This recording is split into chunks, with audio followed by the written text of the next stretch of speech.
셋째 되던 날 언제나처럼 양의 도움으로 난 어린 왕자의 삶의 비밀을 알게 되었다. 그는 오랫동안 말없이 생각해온 어떤 문제의 결과이거나 한 듯 대뜸 이렇게 말했다. 양이 작은 나무를 먹는다면 꽃도 먹겠죠? 양은 뭐든 닥치는 대로 먹어. 가시가 있는 꽃도요? 그럼 가시가 있는 꽃도. 그렇담 가시는 무슨 소용이 있어요? 나는 그걸 알지 못했다. 그때 나는 엔진에 깊이 박힌 나사를 푸느라고 너무 몰두해 있었다. 고장이 아주 심각하다는 생각이 들기 시작했고 또 마실 물도 거의 바닥이 나서 최악의 경우를 염려하지 않을 수가 없었다. 가시가 무슨 소용이 있어요? 어린 왕자는 한 번 물어보면 절대로 포기하지 않았다. 나사 때문에 짜증이 나 있던 나는 아무렇게나 대답했다. 가시? 그건 아무짝에도 소용없어. 꽃이 괜히 심술 부리는 거야. 아. 하지만 잠시 잠자코 있다가 원망스러운 듯 내게 한마디 던졌다. 난 아저씨 말을 믿지 않아요. 꽃은 약해요. 그리고 순진해요. 그래서 할 수 있는 데까지 자기 몸을 지키는 거예요. 가시를 가지고 있으면 겁을 줄 수 있다고 믿는 거예요. 나는 아무 대답도 하지 않았다. 그 순간 나는 이렇게 생각을 하는 중이었다. 이놈의 나사가 계속 말을 안 들으면 망치로 부숴버려야지. 어린 왕자가 다시 내 생각을 방해했다.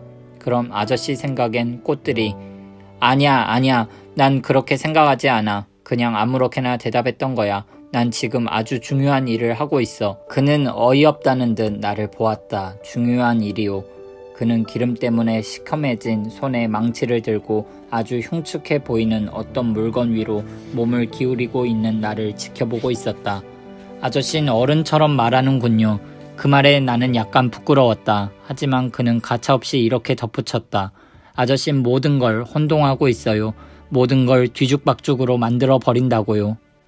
그는 정말 화가 나 있었다. 그는 온통 금발인 머리카락을 바람에 흩날리고 있었다.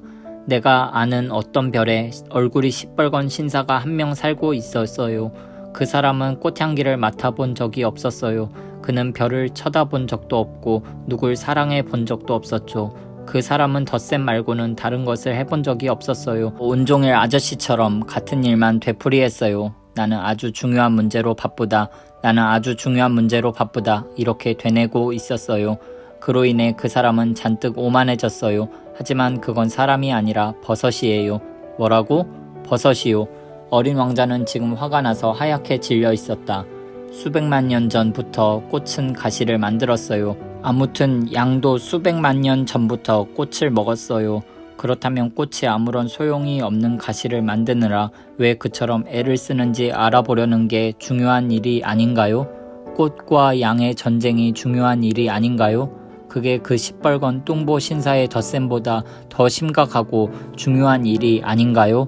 그리고 또 내가 내 별 말고는 아무 데도 없는 이 세상에 단 하나밖에 없는 꽃을 알고 있는데 어린 양이 무슨 짓을 하는 건지도 모르고 그 꽃을 어느 날 아침 단번에 없애버릴 수 있다면 그래, 그게 중요한 일이 아닌가요? 그는 얼굴을 붉히고 다시 말을 이었다. 누군가 수백만 개의 별 중에 단 하나밖에 없는 꽃을 사랑하고 있다면 그 사람은 별만 봐도 충분히 행복해지죠. 이 사람은 속으로 이렇게 말할 거예요. 저기 어딘가에 내 꽃이 있다. 하지만 양이 그 꽃을 먹어버린다. 그러면 그에게는 별 전체가 갑자기 빛을 잃는 거예요. 그런데도 그게 중요한 일이 아니에요? 그는 더는 말을 못하고 갑자기 흐느껴 울었다. 어둠이 깔렸었다. 나는 연장들을 놓아버렸다. 망치, 나사, 갈증, 죽음 같은 것이 모두 우습게 여겨졌다.